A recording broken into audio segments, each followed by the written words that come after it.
All right, everybody, welcome back to the show that is still young enough to rock and roll some nights and party occasionally. Of course, you found yourself at the wrong place and the wrong time at the wrong stuff. Guy Denton, how's it going?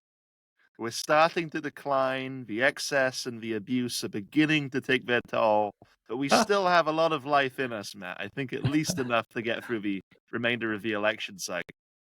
Well, the good thing is if somebody wanted to fund our project, I don't know, I'm saying 400,000 a month. I'm willing to change some of my viewpoints. So maybe this thing we could monetize this eventually. What do you say?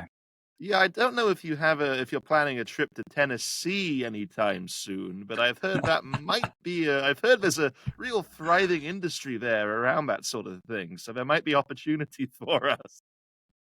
What is it that Austin Powers says when he's unfrozen and he thinks the Soviets have won the Cold War? It's like, finally got those. Well, you do the British accent. those capitalist bastards or something. I was going to say, remind me what the line is first, because when I remember Austin Powers, I just think of Mike Myers in a fat suit, and it corrupts all my other memories of it.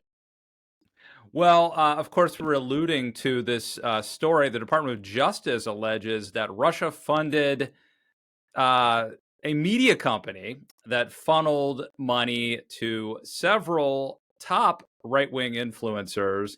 One of them, of course, is a guy named Tim Pool who lives pretty close to me here in West Virginia. He owns a skate park, apparently. Is that Wears right? a beanie. Wears a beanie all the time. That's kind of all I know about him. But interestingly, I'm going to play something that he said recently, and we can wonder if it had something to do with the Russian money that allegedly went his way. Know it, but I don't know that it matters anymore. This is psychotic. Ukraine is the enemy of this country. Ukraine is our enemy, being funded by the Democrats. I will stress this again. One of the greatest enemies of our nation right now is Ukraine. They are expanding this war. Now, don't get me wrong. I know you've got criminal elements of the U.S. government pushing them and guiding them and telling them what to do. Ukraine is now accused, a German warrant issued for blowing up the Nord Stream pipeline, triggering this conflict. All right, so the conflict, the Nord Stream pipeline happened 6 months after Russia invaded Ukraine, but never mind. Ukraine is the greatest threat to this nation and to the world. We should rescind all funding and financing, pull out all military support, and we should apologize to Russia. Yeah, Russia, don't hold your breath waiting for that apology. What do you think? I mean, I don't know much about Tim Pool either. I definitely didn't know he owned a skate park in West Virginia, although that does make all kinds of sense. I think, one thing, we can dig a bit deeper into this, I think, when we talk about some of the other names in terms of the political implications of it and so on. But I remember, I think it was Rob Long. I can't remember if he made the point in an essay or on a podcast earlier this year, but he made a very, I think, funny and apt point that there's often a problem of scale in American life. And Americans often have quite a warped sense of scale and of the significance of things. And I think that, and he specifically tied that into influencers and people we refer to as influencers, because oftentimes it isn't really clear that they're actually influencing anything or playing much of a consequential role at all. So that may be a silver lining. Okay, fair point. But what they are doing is getting rich. They're getting rich. That is and true. They've got millions of subscribers. Guy, I don't want to say, look, I'll put it to you this way. Bill Scher and I have been doing this thing for literally 15 years. I was a CNN contributor for 3 or 4 years. I've been on Morning Joe, God knows how many times. I've been on Real Time with Bill Maher 4 or 5 times. And like 15 people watch this show. So, and we lose money doing this, effectively, if you factor in all the variables, which is to say, isn't it interesting how these people come out of the woodwork and get millions of subscribers and make and become incredibly rich in the process? And look, I'm willing to believe some of it is that extreme content sells, and maybe being a center right, commentator isn't as sexy as saying that Ukraine is like the number one enemy of America. I get that controversy sells, but it also strikes me as a little weird how these people, who are these people, and they make all this money. Is it fishy? I'm curious.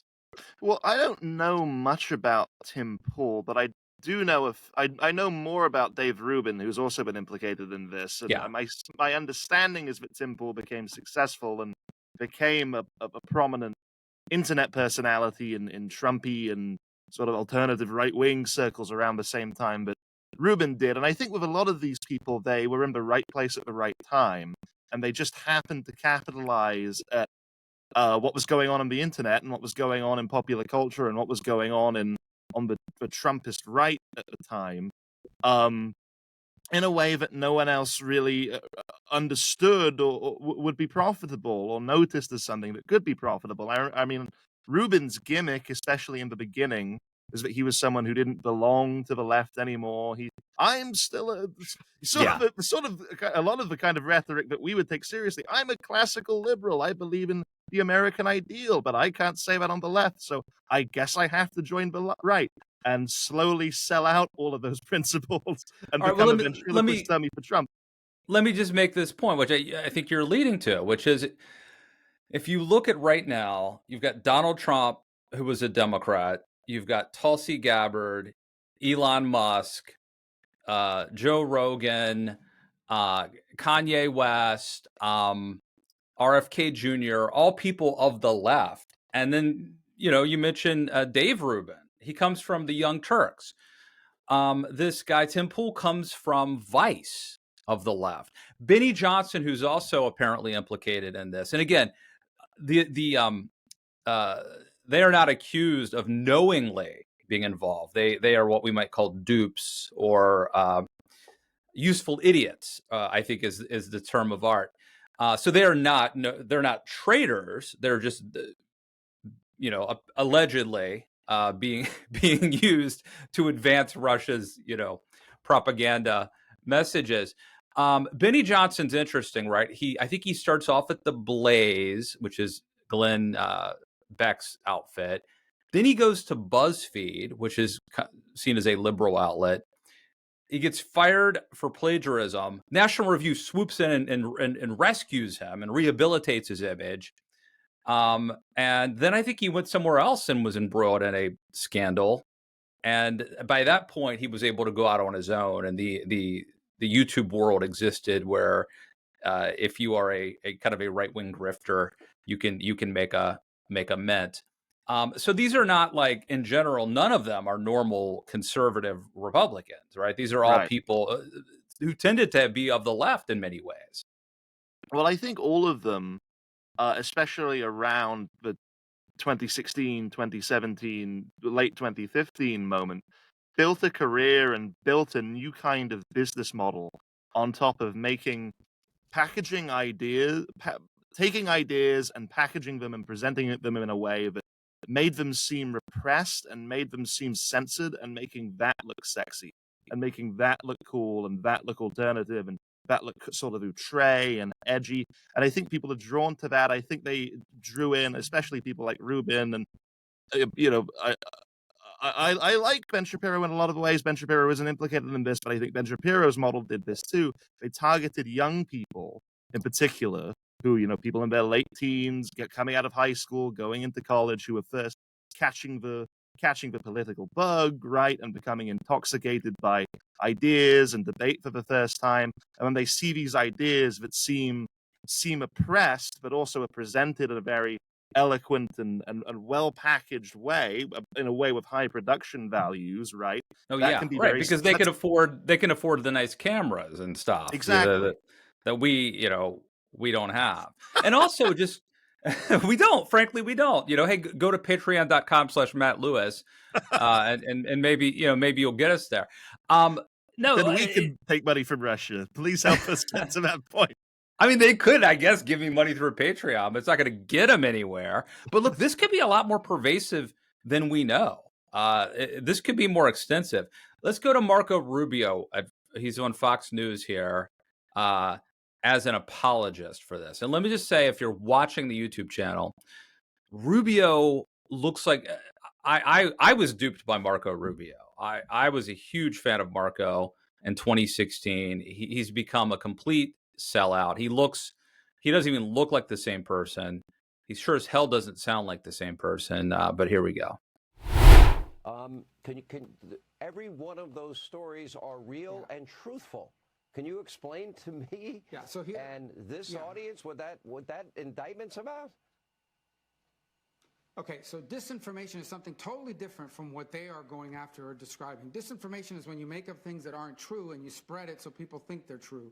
In this particular case, we are talking about pre-existing political opinions in the United States. These are pre-existing political opinions that have existed well before any Russian engagement or involvement or what have you.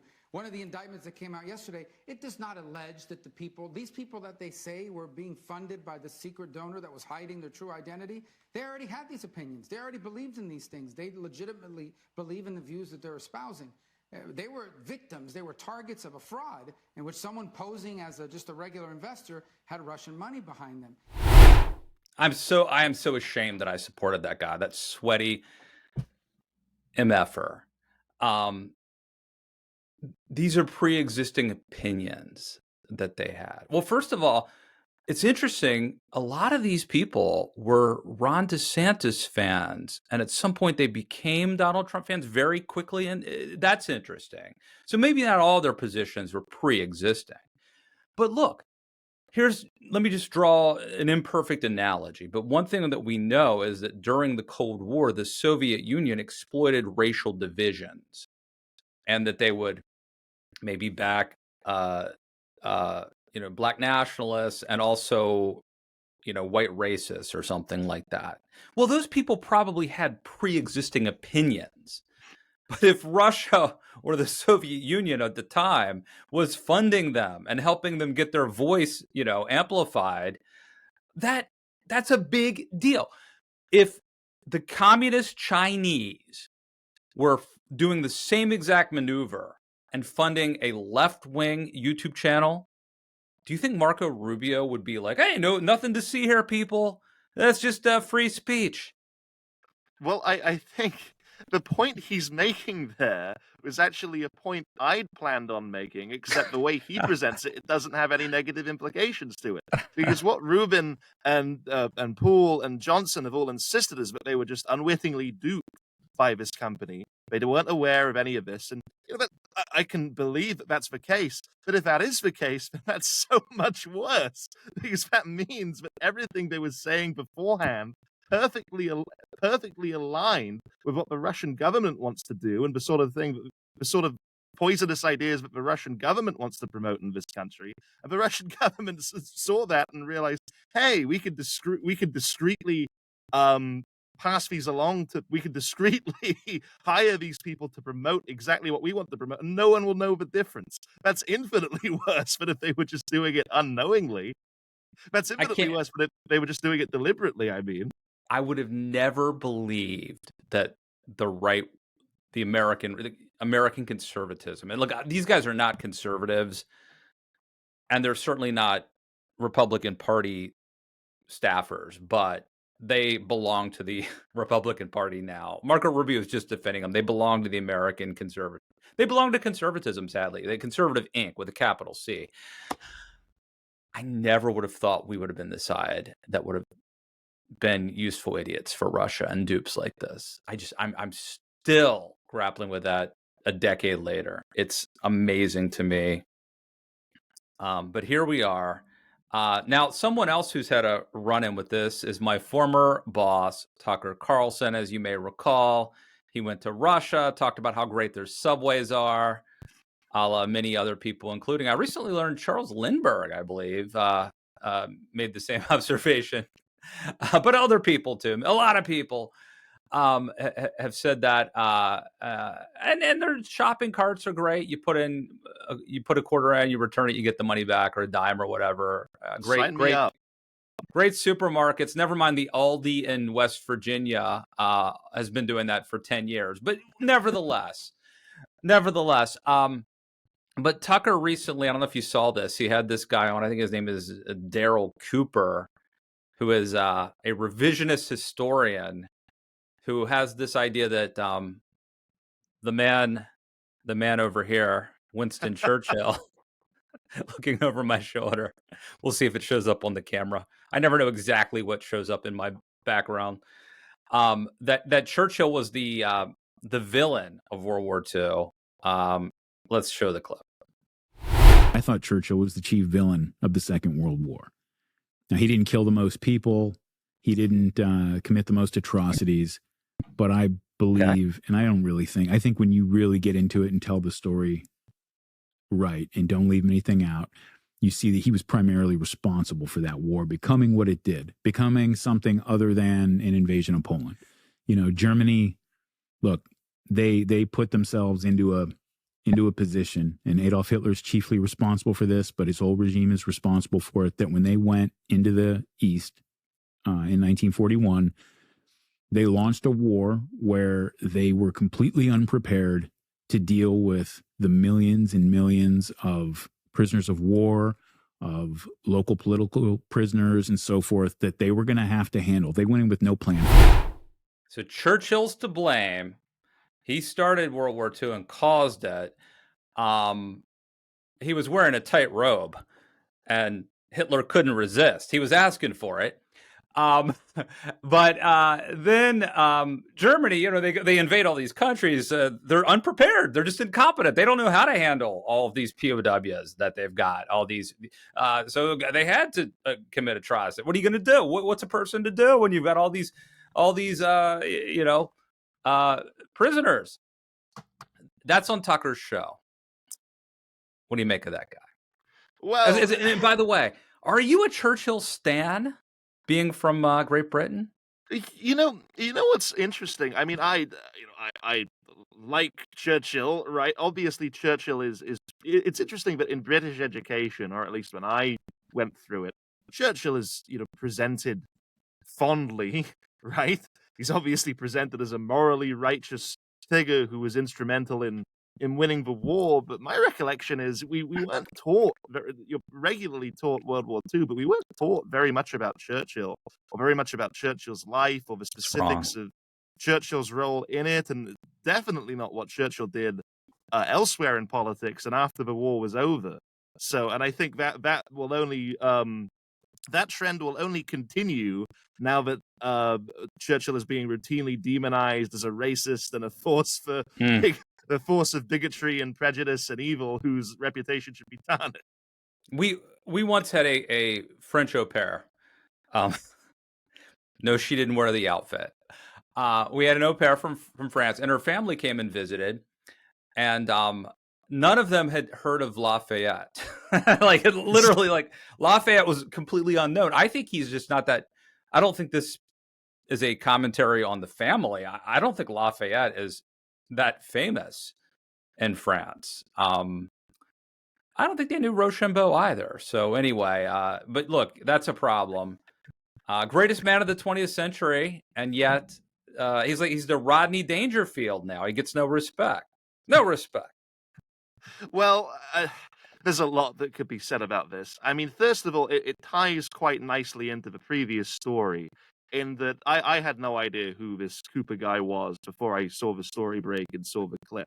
But based on what he says in that clip, and based on the Jerusalem Post had a long report about some of what he's about what the contents of his Substack and similar claims he's made about the Nazis, and how the Nazis were just in over their heads. They had no idea what was going to happen. They didn't plan the final solution out or anything. It was Churchill's fault. They just sort of stumbled into it. That's improvisation. Exactly. Yeah, exact. Desperate times, right? It's the sort of thinking that in a world before the internet would have potentially, that someone like that could have potentially developed a following, but it would have been relegated to the fringes. It would have been seen in the popular media and popular conservative media included as a contrarian crank who would not have been platformed by a serious and prominent. And if you did, you'd be done. You'd be like, you couldn't get a job. That's right. You could not. You would be unhireable. You want to talk about cancel culture? That would have literally been you're unemployable. No, if you couldn't have gotten a job as a columnist anywhere, like even in a local paper, like maybe some weird, you would have been relegated to the ash heap of history instead of. That's the thing. Tucker Carlson, I was like the #1 last time I checked podcast in America. I mean, right. He is incredibly, again, I don't want to say influential because who knows if he's influencing anybody, but I think he is. Millions and millions of people listen to him and watch him. And you have to imagine that he is normalizing things that used to be taboo and that he is altering the worldview of many people, especially young people who maybe don't know any better. And at some point, it will matter, right? When Russia invades a country and people like you and me say, hey, we should stop this. This aggression will not stand, man. They'll say, hey, what are you talking about? America first, baby. And that's how, ideas have consequences, right?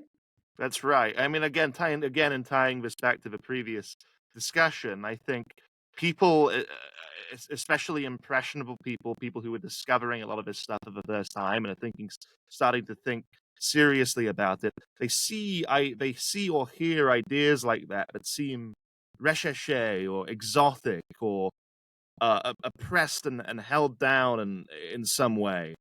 And if they're presented again in eloquent terms and presented in superficially compelling terms, but it's easy nowadays in the age of the internet and mass digital connection for those ideas to be taken from one guy spouting them off in a basement somewhere on a podcast to suddenly there are a legion of people on social media following him who've built up a movement around this because it feels like trendy edginess, like trendy iconoclasm, like they're standing up for something and they're a part of something that the mainstream doesn't want them to belong to and doesn't want them to accept.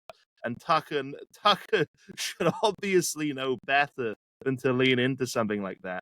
But he's going to do it anyway. But there's no point speculating on his motives for doing it. But nonetheless, he is.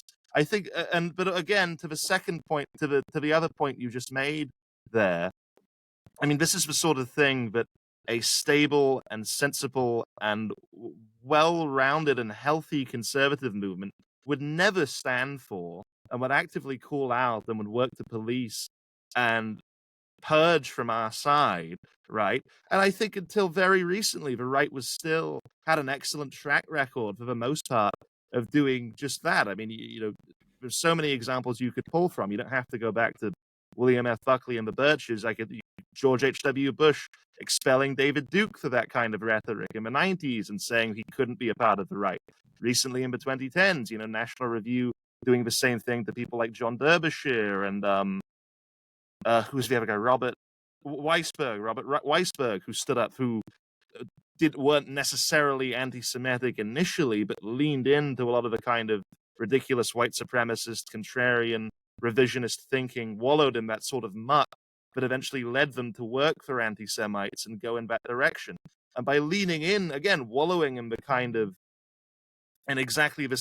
muck that conservatism, modern American conservatism, was built to transcend, I think Tucker and people like him are debasing the foundations of the movement and debasing what it should continue to stand for. And it's a sad sight.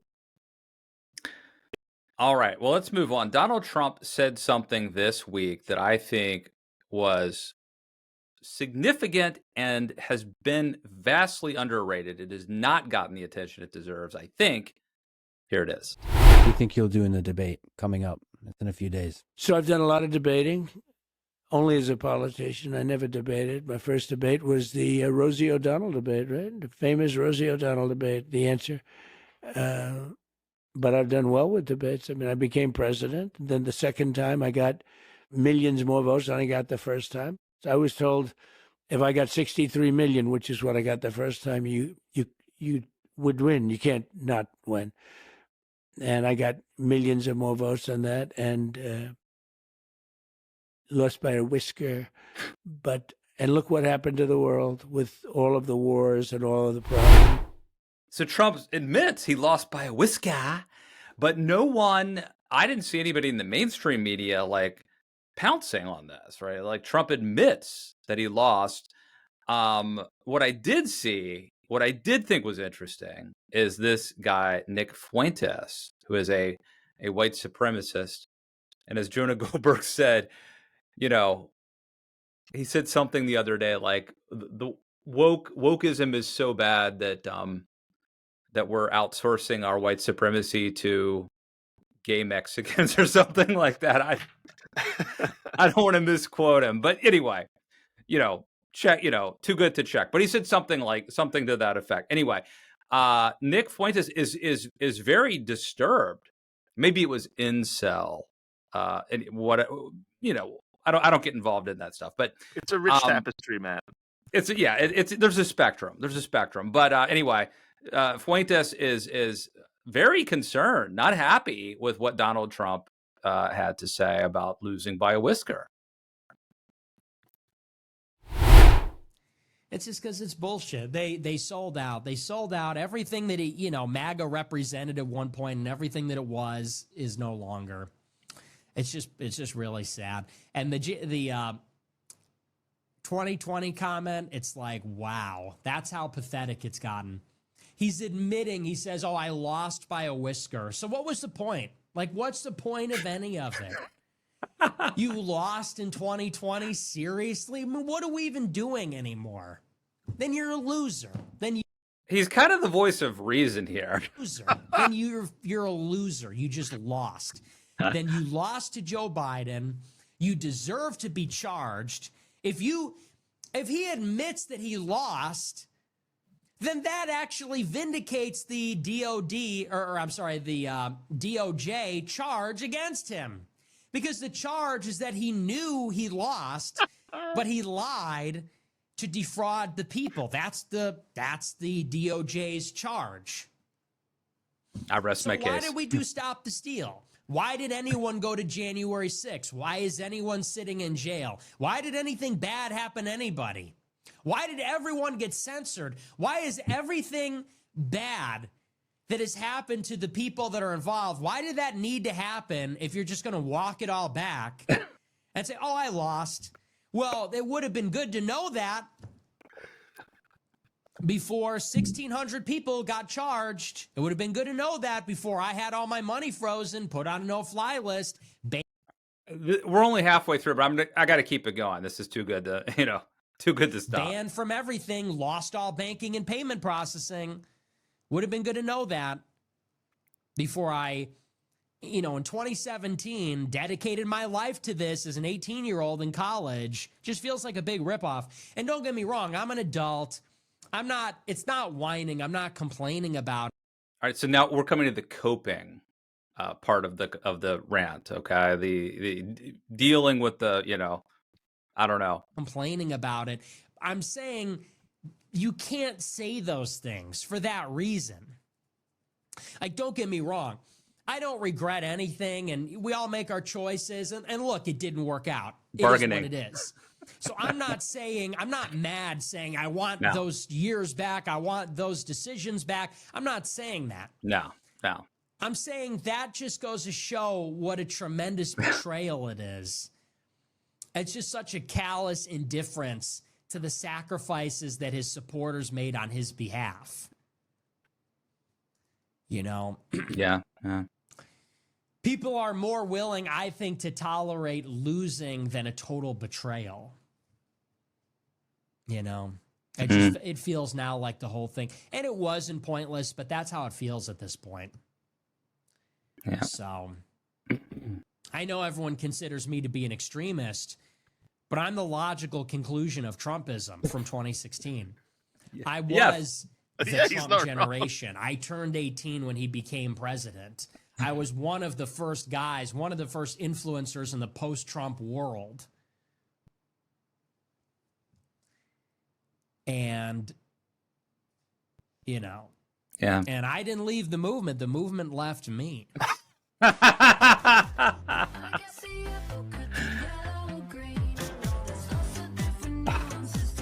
You He really did go through all 5 stages of grief in that clip, didn't he? You weren't joking. That footage should be preserved in the Library of Congress.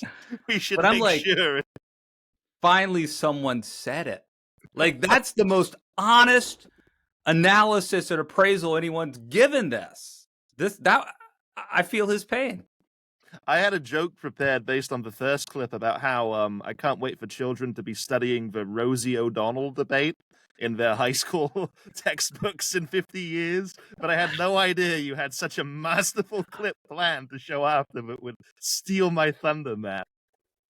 Normally, I wouldn't play a clip as long as that. That was about twice as long as a clip I like to play, but it was just too good not to play because I do think he went through the different stages of grief. I do. I mean, it was anger, denial.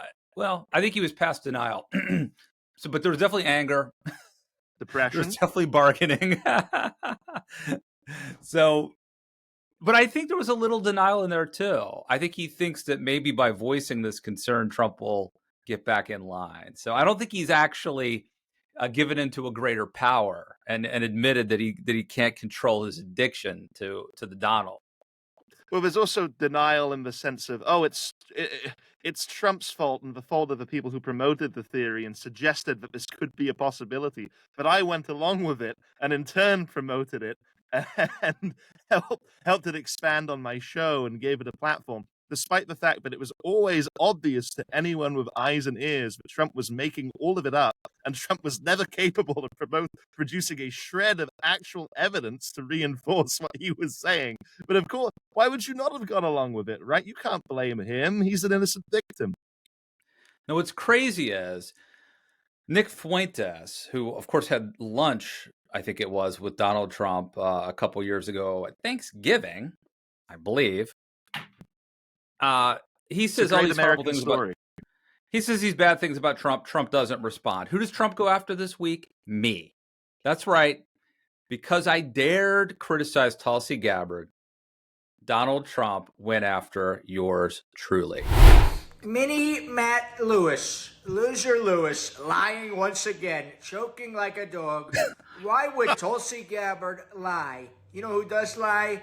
The fake news. And you, sir, are part of the fake news. Loser. All right, so that's an impersonator. Really? Yeah, it's not really Donald Trump. That is an imposter. His name's Josh Rosen, and he does Trump and Skip Bayless, the sports commentator. I think is his other really good one. Where do you rank that? Where do you put that impersonation? The wig looks like he's doing Chicago off Broadway. The wig was a bit distracting. But the impersonation's quite good. Just the voice, though. Just the voice is what I'm asking. Yes, the voice. The voice is up there. Trump is hard to do. A lot of people do it, and they just sound like gremlins, or like they're impersonating some weird fantasy character instead. Because it's very hard to get the New York accent to accurately fuse it with a lot of his strange tics and quirks. That isn't bad. It's on the upper echelon of what ones I've heard. I've been, a lot of people tell me that I've been working on it for 9 years because I had a pretty good Bill Clinton, and it comes in handy when you're doing these paid public speeches. If you can just throw it in there, it gets a laugh if you're okay at it. And the best way for me to learn to do an impersonation or an impression is not to watch the person. It's to watch someone doing it, Like Dana Carvey doing George H.W. Bush was the way that I could do a George H.W. Bush. And I think, so I'm trying to figure, I feel like with Trump, I hear Regis Philbin and I hear Eric Cartman. There's a little bit, if Regis Philbin and Eric Cartman had a love child, I think it would sound like Trump. Because Dana Carvey used to say that George H.W. Bush was John Wayne meets Mr. Rogers. that was like not gonna that wouldn't be prudent. That's how he did it. So for me, I think it's Regis and Eric Cartman. But anyway, well, the late great Phil Hartman set the bar for all Bill Clinton impressions, and I think inspired a generation of Bill Clinton impressionists. I wonder who he modeled his impression on, or if he ever said if he ever gave a similar example of who it was a combination of. I think he was the OG. I think he did the Bill Clinton jogging to McDonald's, which is so good. I think that was him. That's a classic SNL. Okay. Anything, Guy? Before we go, it's cold gin time almost. It is. But what have you been watching, listening to, that kind of thing? Oh, that is a great question, actually. I've seen a couple of them. Of all the movies I've seen lately, most of them have disappointed me, or I haven't found particularly inspiring. I thought, I don't know if you've seen it, Blink Twice, which just came out. Not bad, quite slick, well produced, a little bit shallow, a little bit forced, but it pushes further with its message than I would have expected it to. I think there's merit to it. It's worth seeing. Otherwise, not much. It's been a pretty dismal year for movies. Have you seen the new Reagan movie? No, I want to. I might review it. The Dispatch. I may too. I'm thinking of seeing it and writing about it, but I haven't seen it yet. I was asked to review it. I will if I get the chance. I have heard from colleagues and acquaintances that it's a difficult watch. That a couple, honestly, people have either told me that it's not bad, it's nothing spectacular, it's not high art, obviously, but it isn't terrible, it's watchable.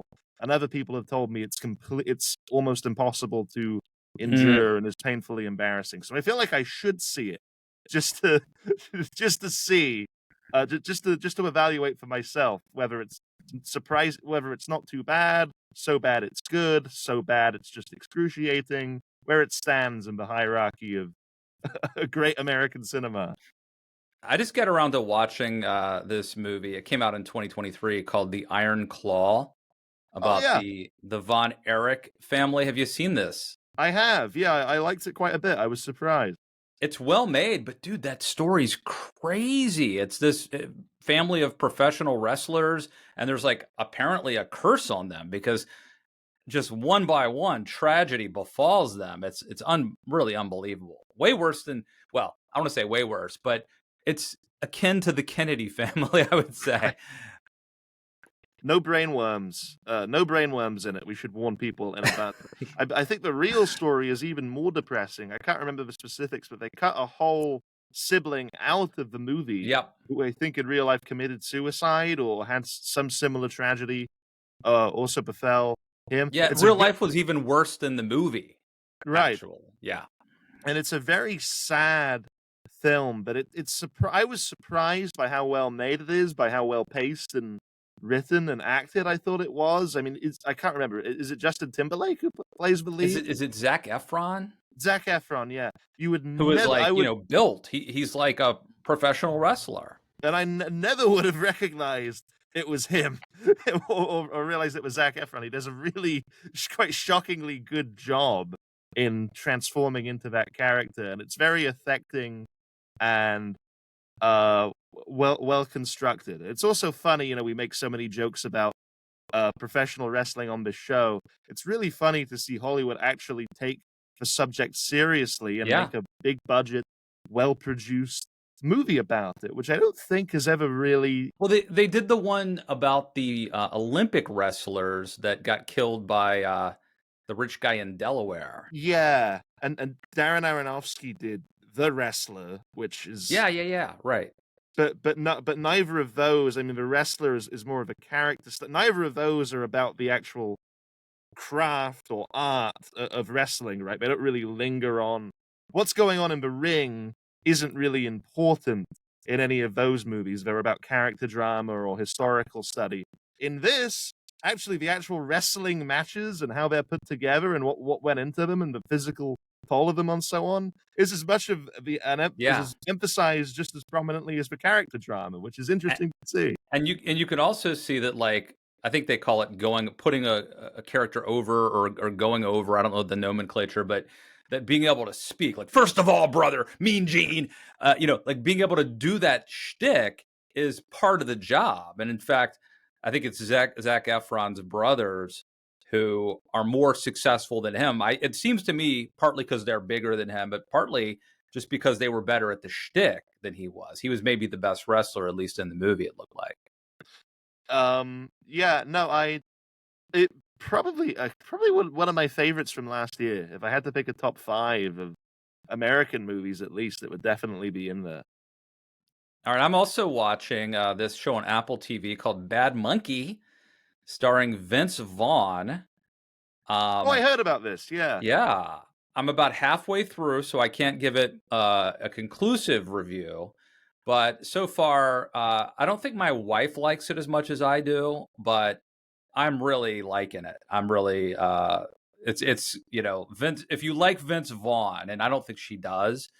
See, I think my wife's afraid that I'm going to turn into she thinks if I watch like Curb Your Enthusiasm, I'll become Larry David I think she's afraid that I'll start acting like these people. But if you like Vince Vaughn, if you like the old school, no pun intended, Vince Vaughn, I think you're going to like this series. Is it a comedy? What's the premise? It starts off with a guy's fishing on a boat, and he pulls in an arm of someone who they think has been murdered. And Vince Vaughn is like a detective, but it is very comedic as well. It's Vince Vaughn doing Vince Vaughn things while trying to solve this mystery over the course of a season, and hijinks ensue. But I think they do it well. So it's so far. In fact, I think the last I checked, in Rotten Tomatoes, the critics have given it maybe like a 90% score, and I think the citizens or whatever, just the viewers, the audience, whatever, is like at 80%. So the critics are, I think, actually liking it better, believe it or not, than the fans. Are you listening to anything? Have you heard anything that's impressed you lately? In terms of music? Yeah. There is a band. I wish I could. My phone is my camera, so I can't look up things on my phone right now. But I saw them live in West Virginia, and they're called Tedious and Boring. Much like this show. And so I don't think they're that famous, but I'm getting into them. And they have a song, I think it's called About the Middle Class, that I'm really digging. So, I try to keep it real. I try to listen to some obscure stuff. Also, I don't know if this is a very old band, Dan Hicks and his Hot Licks. Have you heard of them? I'm familiar. And I've known about them for years, but when my wife and I were in Sedona, we started listening to them. Which brings me to the last one I will recommend. Is there's a song called Sedona by a band. Their name is something like Houndsmouth or something like that. But the song Sedona, if you just look that up, give it a listen, you'll like it. How about you? I haven't really been listening to anything new. I've been going to concerts and so on, but haven't really heard much new music. However, I think on here a couple of months ago, I saw a touring off-Broadway show about Rick James that I thought was surprisingly good. There's a show on Broadway that's been going on, I think, since late 2021, all about Michael Jackson and Michael Jackson's life and music. It's just called MJ. The production is being taken on the road right now. It just passed through DC. I'm not sure where it is, but I think they have a bunch of other stops. It's very similar. It's also worth seeing for anyone. I'm sure there are plenty of people listening to this who also happen to like Michael Jackson. And going to a show like that is really the closest you can get until they inevitably do what they did with ABBA and create an MJ simulation show. The closest you can get to seeing him live. And I thought all of the choreography and production and the use of music and the set design and so on, and the dancing in particular, I thought were all fantastic. But I also thought the acting was painful, especially from the lead and some of the other leads. And I don't know if that's just how they were told to act, and if that's how they were directed. I don't know if it's the same if you go see it in New York on Broadway, if the Broadway cast does it differently or does a better job. But I thought that was sort of an odd thing that kept pulling me out of it. But it's a good production, and you like Michael Jackson, it's worth seeing. So hearing about Rick James and Michael Jackson reminds me that my wife launched this really good podcast called The Poisoning, and it's about fentanyl poisoning, which is a downer, but very interesting, much more compelling interviews than you might think. And she's trying to get Prince's cousin to come on to talk about, because obviously Prince died. Actually, he was brought back to life. He died of fentanyl poisoning once and was brought back to life by Narcan. And then later, I don't know how long, but weeks later or months later or something, he actually died of fentanyl poisoning.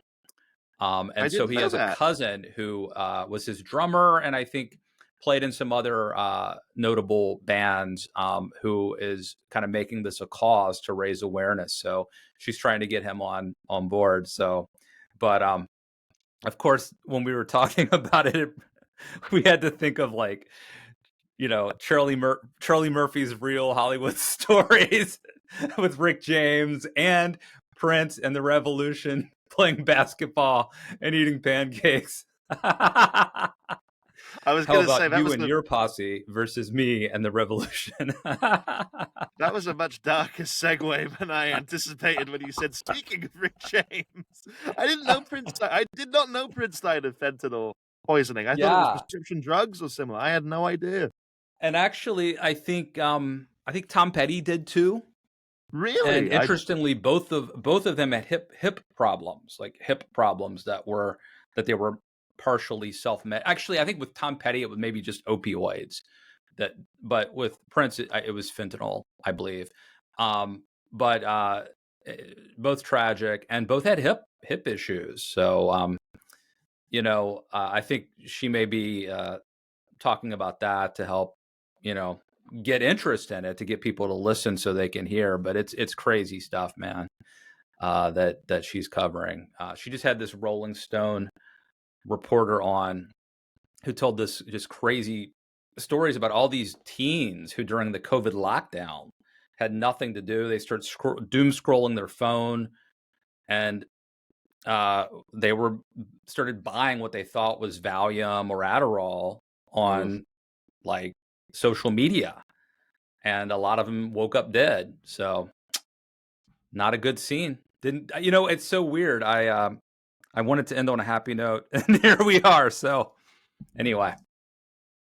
Well, until next time, stay away from fentanyl. I guess is the takeaway of this. You know what? No fentanyl. Instead, have some cold gin.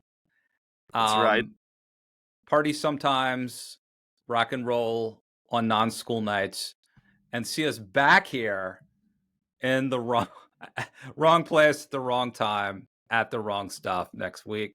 Although I don't even know if we're going to be here next week. So when we come back, we will see you then. Guy Denton, always a pleasure. Always a pleasure to see you too, Matt. I'll talk to you soon. If you like what you heard here today, please make sure to follow the show, subscribe to the show, leave a like, review the show wherever you get your podcast, and also please smash that like button, or whatever the people my age are saying. I don't know. I am a Kiss fan after all. But nonetheless, you can also follow us on X at WrongStuffPod, or drop us a note. Fawning praise or scornful disdain, we accept both, at thewrongstuffpod, all one word, at gmail.com. Thank you so much for listening. We're looking forward to next time.